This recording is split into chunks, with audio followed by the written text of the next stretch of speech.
എല്ലാവർക്കും നമസ്കാരം. നമ്മൾ ഇന്ന് നോക്കുന്നത് നിങ്ങൾ മനസ്സിൽ ഉദ്ദേശിക്കുന്ന വ്യക്തി നിങ്ങളെ ഇപ്പോൾ മിസ് ചെയ്യുന്നുണ്ടോ എന്നാണ്.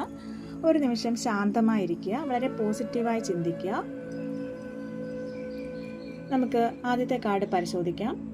ആദ്യം ലഭിച്ചിരിക്കുന്ന കാർഡ് 3 ഓഫ് കപ്സ് ആണ്. അപ്പോൾ 3 ഓഫ് കപ്സ് സൂചിപ്പിക്കുന്നത് നിങ്ങളെ അവർ ഒക്കേഷണലി ഓർക്കുന്നുണ്ട് എന്നാണ്. നിങ്ങളുമൊത്ത് ഉണ്ടായിരുന്ന സമയത്തെ ഹാപ്പി മെമ്മറീസ്, ഫൺ മൊമെൻറ്റ്സ് ഒക്കെ ഇപ്പോഴും അവർ ആലോചിക്കുന്നുണ്ട്.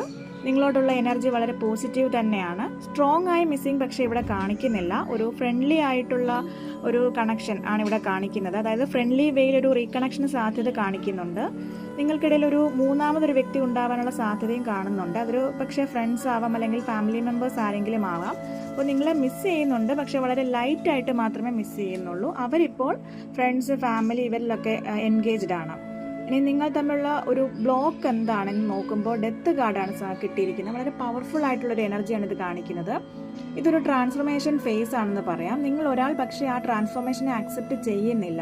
പഴയ റിലേഷൻ ഒരു ക്ലോഷർ ഇവിടെ സംഭവിച്ചിട്ടുണ്ട്. എന്തായാലും ചില പഴയ മിസ്അണ്ടർസ്റ്റാൻഡിങ്, ബിട്രയലൊക്കെ ഇപ്പോഴും മനസ്സിലുണ്ട്. അപ്പോൾ അത് ഹീൽഡ് ആവാത്തതാണ് ഇവിടെയുള്ള ബ്ലോക്ക്. അപ്പോൾ ഈ റിലേഷൻ്റെ ഒരു ഫേസ് അവസാനിച്ച് കഴിഞ്ഞിരിക്കുന്നു. ഇനി ഒരു പുതിയ തുടക്കമാണ് എക്സ്പെക്റ്റ് ചെയ്യാവുന്നത്. അപ്പോൾ അതിനായി ഹീലിംഗ് ആവശ്യമാണ്. അപ്പോൾ നമുക്ക് ഇനി ഈ ഒരു ബന്ധത്തിൽ ഒരു ഹീലിംഗ് ഉണ്ടാകുമോ എന്ന് പരിശോധിക്കാം. നമുക്കിവിടെ കിട്ടിയിരിക്കുന്ന കാർഡ് എന്ന് പറയുന്നത് 2 ഓഫ് കപ്സ് ആണ്. അപ്പോൾ ഇത് വളരെ പോസിറ്റീവായിട്ടുള്ളൊരു കാർഡാണ്. ഹീലിംഗ് പോസിബിൾ ആണ് എന്നാണ് ഇവിടെ കാണിക്കുന്നത്. ഇതൊരു സ്ട്രോങ് മെസ്സേജ് തന്നെയാണ് തരുന്നത്. അത് ഹീലിംഗ് ഉണ്ടാവും എന്ന് തന്നെയാണ് കാണിക്കുന്നത്. തമ്മിൽ ഓണസ്റ്റ് കമ്മ്യൂണിക്കേഷൻ വേണമെന്ന് കാണിക്കുന്നുണ്ട്. ഗിവ് ആൻഡ് ടേക്ക് ബാലൻസിങ് അത്യാവശ്യമാണ്. ഒരാളുടെ ഫീലിങ്സ് മറ്റേയാൾ റെസ്പെക്റ്റ് ചെയ്യേണ്ടതായിട്ടുണ്ട്. അവരുടെ പോയിന്റ് ഓഫ് വ്യൂ മനസ്സിലാക്കണം. ബ്ലെയിം ചെയ്യാതെ പരസ്പരം സംസാരിക്കുക, ഫോർഗീവ്നെസ് കൊടുക്കുക. ഉടൻ തന്നെ മാറ്റമുണ്ടാകും. Thank you so much.